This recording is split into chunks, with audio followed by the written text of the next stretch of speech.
during AmFest, or I guess it was after AmFest, and they asked the audience, what they considered to be the greatest threat to America. And they did put radical Islam at number one. I'm wondering where you think those sentiments are coming from. I mean, I've heard you say before that this is an op and that we all know which foreign government it's actually coming from. Which government is it? And can you explain how that operation works? How is it, kind of lured into those? From the Israeli government and its many defenders and informal employees in the United States, of course. The reality is, if there's any propaganda machine right now, it's him denying the fact that radical Islam is a problem.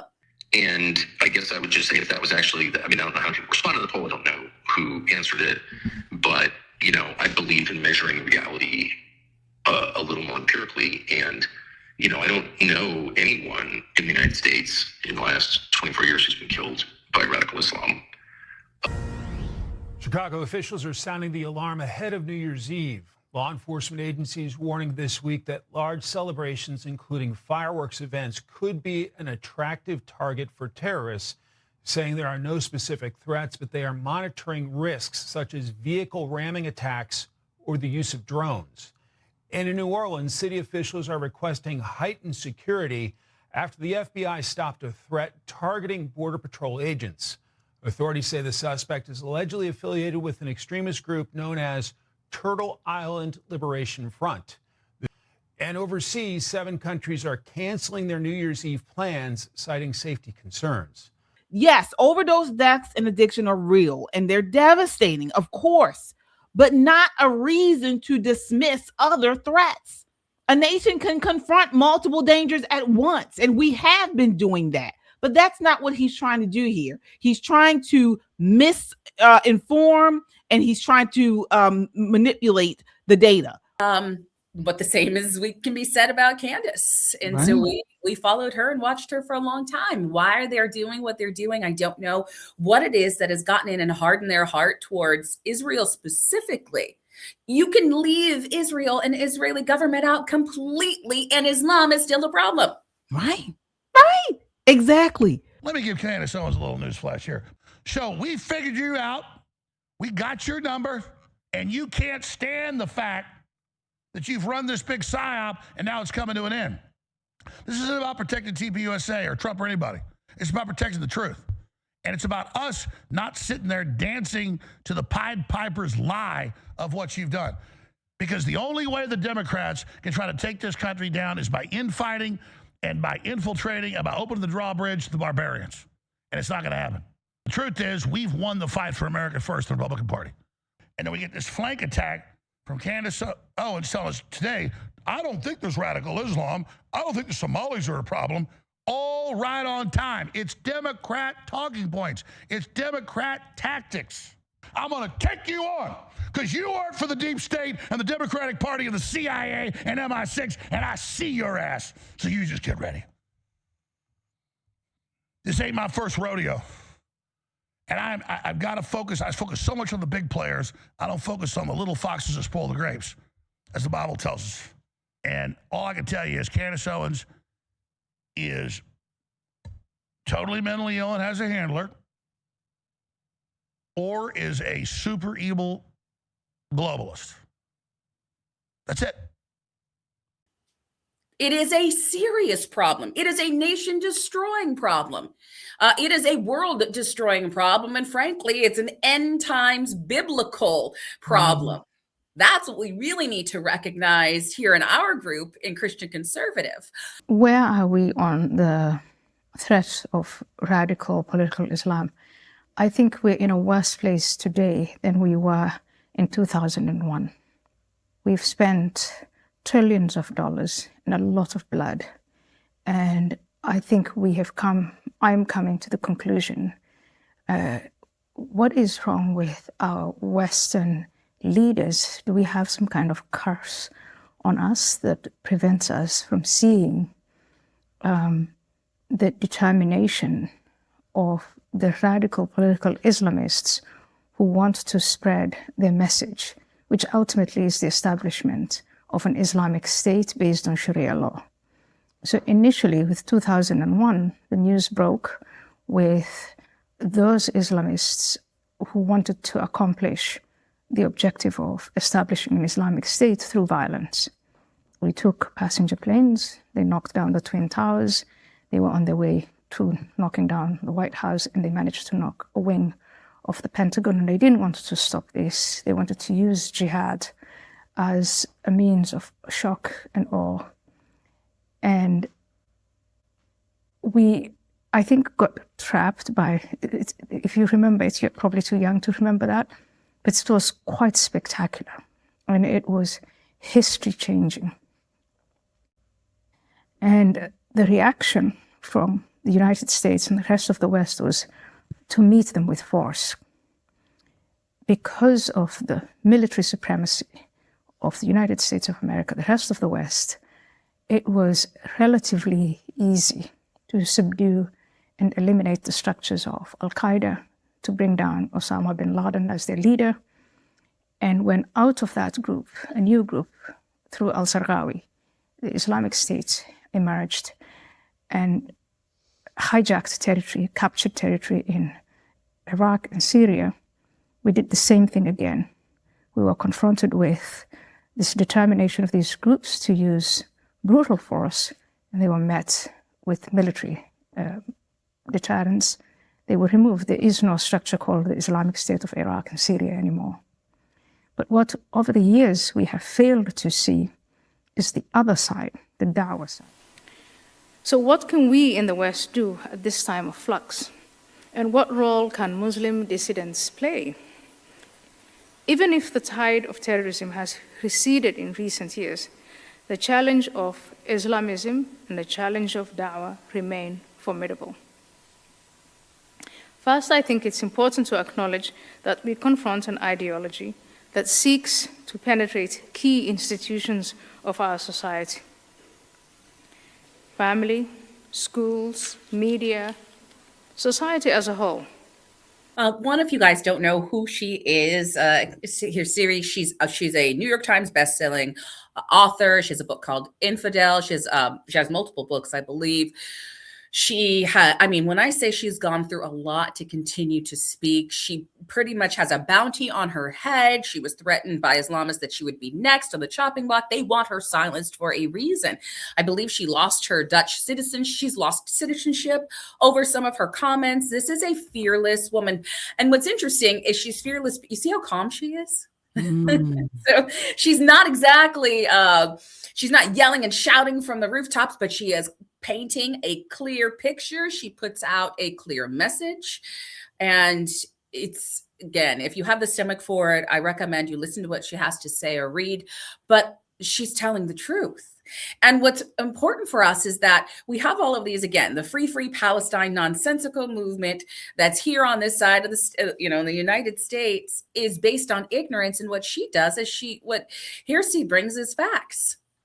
She says, this is what's actually happened. And we need to start paying attention for people that are actually overseas, not Tucker, who's making millions of dollars and has a lot of big donors and backers, who tell him which way to turn or what to say, what not to say. But she's right. And when this stronghold, which we see, it's a stronghold, takes over, once it gets its hooks in, it's very hard to take the hooks out. It's very hard to throw that big old fish back in the water, but we need to. And praise God for her. I pray for the protection of her and so many others. Again, even like those pastors in Nigeria, I was praying for them because they were speaking out and telling the truth from being there in the nations on the ground, not what the propaganda machines were saying. Right. Basically, she's saying that right now we're not, definitely we should be on alert about terrorist attacks and things like that.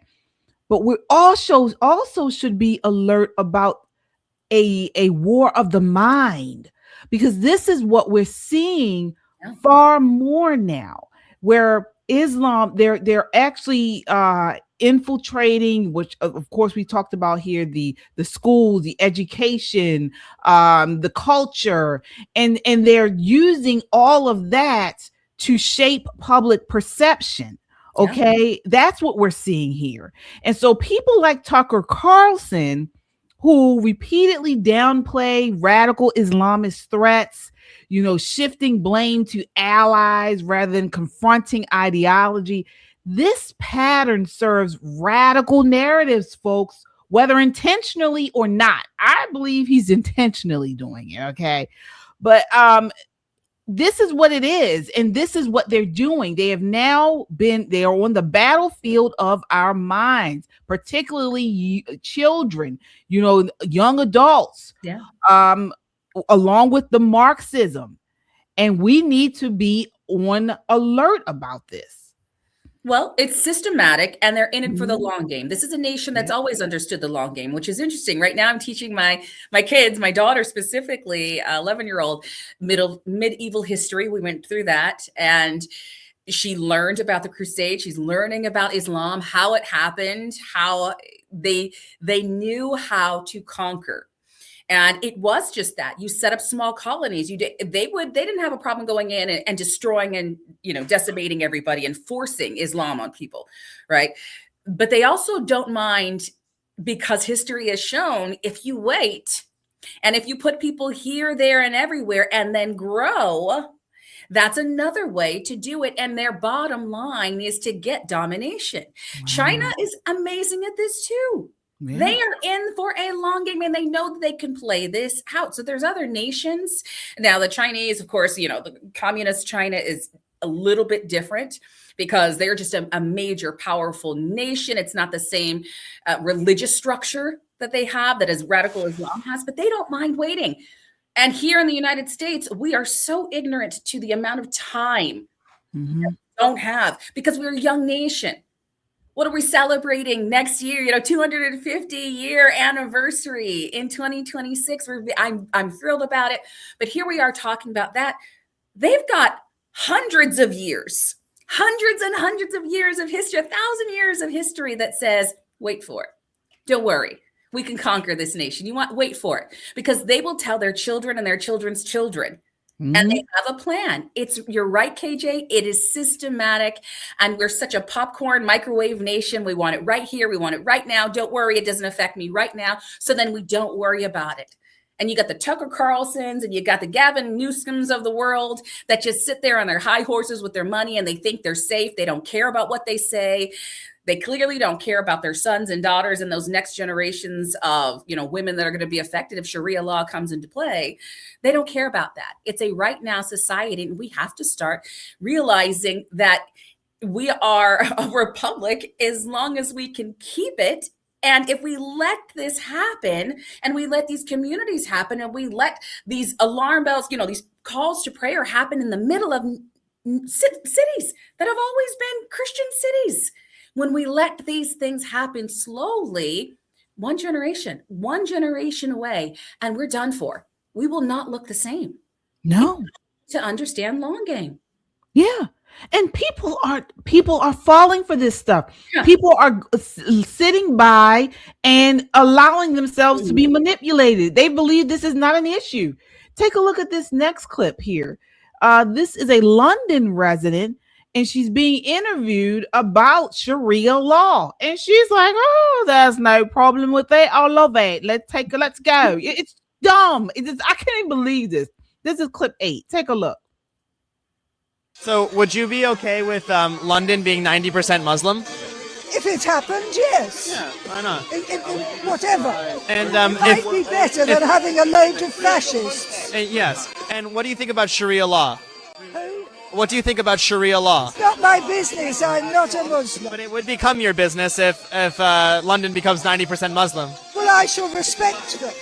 You'll respect Sharia law? I respect other people's beliefs. But will you respect Sharia law? Will you live in a city governed by Sharia law? Would you want to live in a city where it's okay to beat up your wife? I choose where I live, so I wouldn't live there. Have you ever been to Whitechapel or Bethnal Green? I have. What do you think about Whitechapel? I can't think now because I live away from London. I haven't lived in London for years. So you're okay with being a minority in your own country? Of course. Yes. Of course. Absolutely. We are a minority. I am a minority. I'm a mongrel. We're all mongrels in England. Yes. We're a mixture. You're not a mongrel. You're a mongoloid. That's what you are. What is wrong with people? Oh my gosh. Stupid is as stupid does. I don't know. This is just dumb. And what's interesting is, guys, I love that we just saw a left-leaning liberal who just happened to have a really great accent. Because this is like at her college town. She's the same woman that's at the protests here in DC. She's clearly a liberal, and she's a fool, and she's an idiot because she makes this stupid statement that, well, what does she say? I can choose where I live. But clearly, if Sharia law comes in, you won't be able to choose where you live, and you certainly aren't going to choose where you die, because walk out of the house not following the rules. Walk out of your house not covering yourself top to bottom without the permission of a man. And then you are done. You are toast. You're not going to have the choice, because under Sharia law, you don't get that opportunity. This is nonsense. These are the lies this is the cover up. This is the great cover up. And you know what they do in the United States? And thank you, President Barack Hussein Obama, who started this nonsense, talking about how he literally claimed out loud that we were going to be a nation that is majority minority. This was intentional. And then and he said it over and over again. I forget the year, like 2045 or something like that. He said that we would be a nation that's majority minority. Go look at the data, look at the statistics, and then what happens when his former vice president becomes president? They open up the floodgates. All the illegal immigrants come in by the millions. And who are they? Minorities. And what are we supposed to do? We're supposed to respect them and their different religions and their race and their minorities. And we have to help them and give them all of our taxpayer money. And don't say anything about their religion, because here in the United States, we are open and we're loving. And no, I'm not. I love you in the name of Jesus, but I'm not. I've said it a million times. Bye. Thank God for President Trump, Tulsi Gabbard, the National Intelligence Director of National. Thank God that they're paying attention, that they can read the history books, because that fool talking is saying it's okay if I'm kicked out of my own nation. It's okay if they take over. It's okay if there's Sharia law. It's okay if they mutilate and destroy little girls and let 60-year-old men marry 8-year-olds. It's okay. That's okay with me. What? It's the dumbest thing I've ever seen.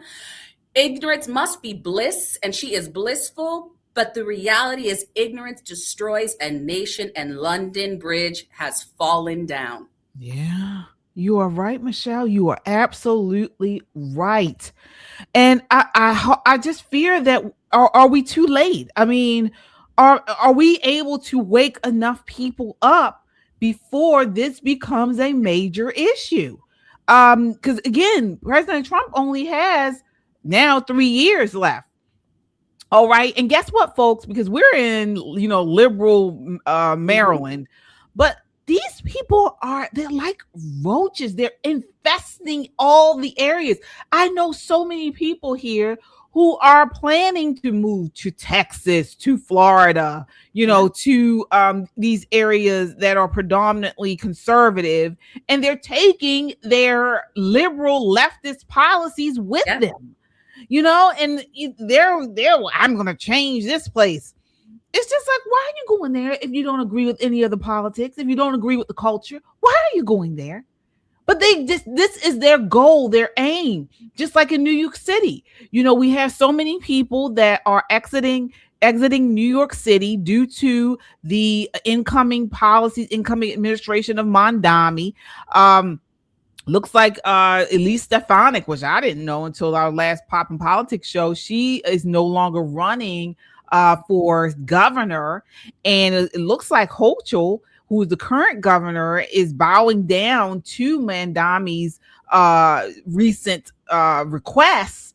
So now you have people who are moving out of New York City, and they're moving to Florida and Texas. And guess what? They are not changing their politics, at least not right now. So what do we do then? There is no safe place. Right. That's it. And that's what we have to know. And that's what when the woman prior that we were watching, she pretty much said that, look, there's not going to be a safe place, because what is wrong with Western leaders? And I love that she said maybe they're cursed.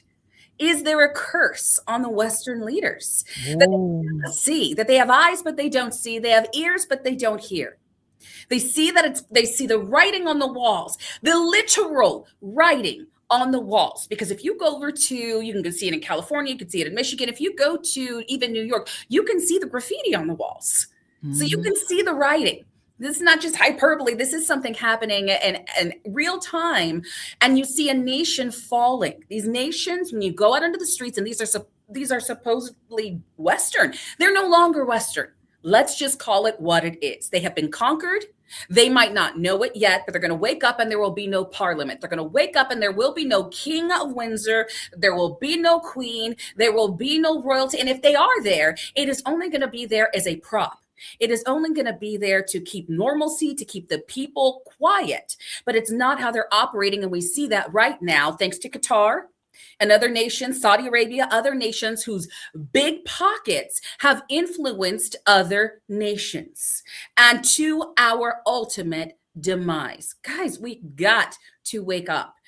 It's so scary. It's happening, and it's happening right here. But there's no place safe. If the United States falls, there is no safe place. Texas is popping up Islamic, mosques, and they're everywhere. They're trying to have little townships that fall under Sharia law over my literal dead body. No, that is a no. So Texas is not safe. It may be a red, gun-toting, place for right now, but we see all the liberals there. They got crazy Crockett. So you can't tell me that Texas is safe. Florida is electing liberal leaders of cities right now. They're sneaking and creeping in. And you're right, with the Islamic nations coming in, la cucarachas, they're everywhere. The roaches are everywhere. And they don't care if the lights turn on. They don't scatter. And we just saw, that lady in London talking about she doesn't care about Sharia law. Well, then she'll be happy with this. Take a look at this next clip. This is clip 7. This is London. This is how many mosques are around me. This is what the sign looks like when you get off the train here. These are the advertisements you see. This is what it looks like when kids get out of school. This is what the political candidates look like. This is what it's like walking through the grocery store here. The UK has become unrecognizable, and that is why I traveled thousands of miles to come here, to find out why and how this happened. Did the UK truly fall, and do they want to do this to our country next? Through my street interviews in this episode, you will learn exactly why this happened. People warned me that I could get arrested or worse making these videos, but the truth needs to come out. Welcome back to The Nate Friedman Show. If you look at this building, it's huge. It covers the whole street. This giant Islamic center is connected to the mosque. Hey, how's it going? Looking to interview people in Whitechapel. Can I ask you a question? And how many people attend this mosque, would you say? In the Jummah to Friday, around 10,000. 10,000? Yeah. On one day? This is the busiest mosque in the Europe. In all of Europe? All of Europe. Wow, I didn't know that. One of the busiest and one of the biggest. Okay. Few millions people come every year in this. Few million per year? Few million per year. That's awesome. Worship. That's great. All right. Well, I appreciate it because my point was that. I'm just doing interviews outside. No, I'm not going to interview. Hey, yeah, we're not doing it inside. We're doing it outside. Bro, everything's on record. This is a school. Right, I know. I'm saying outside. But you're doing it in front of the entrance. I didn't mean to. Okay, I didn't know it was a school. On the other side, no problem. You got it. I appreciate it. Now, the East London Mosque, the one we just went into, received an official warning from the Charity Commission after losing £1 million in an investment. The mosque put their funds into an NHS-approved supplier and lost all the money. Now, the takeaway from this story is that this mosque can lose $1 million and be completely fine. This mosque also hosted a charity fun run that was open to men, boys of all ages, but girls only under the age of 12. Adult women and older girls were explicitly excluded. Why did the UK let this in, and who's really funding it? I sat down. All right. I mean, folks, this is, and don't think this is going to stop in London, in the UK. All right. This is no longer a Republican and Democrat issue. We here at Christian Conservative, we're Christians, and Christians should be concerned about this. Michelle, what are your thoughts? I have said before, we are in a modern crusade. The problem is we're not fighting back. The problem is that the Christians are not wearing their weapons. They're not utilizing their weapons, whether those weapons are in prayer or in swords, like the Crusades. Definitely not bigger weapons, but I'm simply stating that we are in a battleground. This is war. This is a spiritual battle. And I think LJ put in there over 300 or 330 mosques and Islamic centers in Texas. Out freaking rageous. This is their own cultural revolution, but it is strong arming people, and it's the children. If you look at these schools that come out, I mean, London schools don't look the same. The majority they have majority Muslim schools. So can you imagine being the one odd Christian out, and a religion that teaches children from a young age that it's okay to kill infidels? You never know who's an extremist. We can't keep pretending that everybody who's Muslim is peace loving. And God bless you if you are, if you're not part of that extreme. I'm going to pray that you find Jesus Christ and your salvation, because I'm going to pray for everybody who has not found Jesus. It's not about that, but that religion is about conquering, not dividing and conquering. Right. Period. And so that is, and did you see the streets? It just, the fact that when they come in, and I have an issue with this, and I'm gonna make it plain. I know YouTube guys, YouTube is out there, see it in the chats. They are over monitoring. They don't like this conversation. They don't like what we're saying because we're speaking the truth, but we're gonna keep on keeping on. Right. But when you come to this country, or you come to a Western country and you say you're coming because you want opportunity, right? All those leftist lunatics talking about they're coming for better opportunity. Then don't make my streets look like trash. Right. Then don't pop up shops and stuff all over the streets and leaving garbage and setting up fire pits out on a regular sidewalk. Then respect the fact that we built a beautiful nation with clean streets. Stop making this look like a disgusting open market, which I love open markets that are organized and they clean up. I'm going to go to a farmer's market all day long, but that is not what they're doing. They're setting it up and making it look like the Middle Eastern nations. When you come here to the United States of America, you're supposed to pledge allegiance to America. You want citizenship, and that's a whole nother problem because a lot of them are coming over under the guise of being refugees and everything else. They're not actually getting citizenship status. They're not taking that oath. So they are foreign nationalists pledging full allegiance to their nations and then coming over here and setting up shop in our streets with our taxpayer dollars.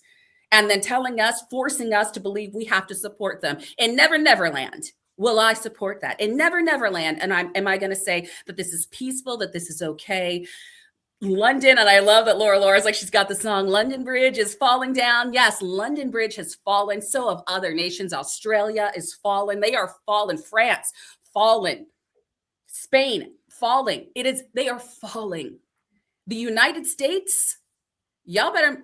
wait, President Trump, if we even in his 3 years, and there's already a setup, we'll talk about it next time. There's already a setup. There's already some bills and some things that are being passed. And we're talking about things where if us as citizens, if we as citizens have the opportunity to fully militia up, if something happens, better believe, you trust and believe all those ghetto kids and farm boys, everybody is going to come together. Because what I do know is those of us here in the States, when we see what the Islamic extremists are actually trying to do, if they pop off, we will come back and we will be stronger because we're organized. We might disagree. They like to separate us on all fronts. But if that happens here, we're going to have a big problem. I just don't think we're going to sit back and take it. They want us to. They're preparing us to accept it. That's propaganda. That is a lie from the devil that is telling us it's okay. Ignore it. Tucker Carlson, don't worry about it. Candace Owens, Israeli propaganda. No, this is reality. That clip, KJ, was fantastic, and I follow him. So he has a lot that he shows, and there's a couple others that show that. Nate Friedman is his name for anybody who is looking. It's like overnight. This is not even our full generation. This is a 10-year, 20-year span that these things are happening in front of us. Yeah. You're right. You are absolutely right. And the terrible thing about this is we are used to seeing the left align with radical Islam because specifically, we've seen Islam connect with Marxism. But to hear it from people who are on the right, like Tucker Carlson, like Candace Owens, and so many of their followings, that is what's very alarming, folks. This is why, please, as you guys come in, hit that like button, because we want to get this video out far and wide. Not enough people on our side are speaking out against this, okay? And we can't allow people like Tucker Carlson and Candace Owens to repeatedly downplay radical Islamist threats. Okay, this is an issue. This is a major issue. As you mentioned, Michelle, radical Islam is explicitly hostile to Christianity wherever it gains power. Christians globally face persecution, not just in Nigeria. We're talking about in China. We're talking about all over the globe, from churches burned to believers imprisoned, okay? Standing with persecuted Christians isn't foreign manipulation, as he says. It's biblical solidarity, and we need your help. So again, as you all come in, hit that like button and share this. Share this in a DM. Share it on your social media. We need to get the word out and come together, not as Black folks, not as white folks, not as Republicans. We need to come together as Christians, Bible-believing Christians, and get the word out.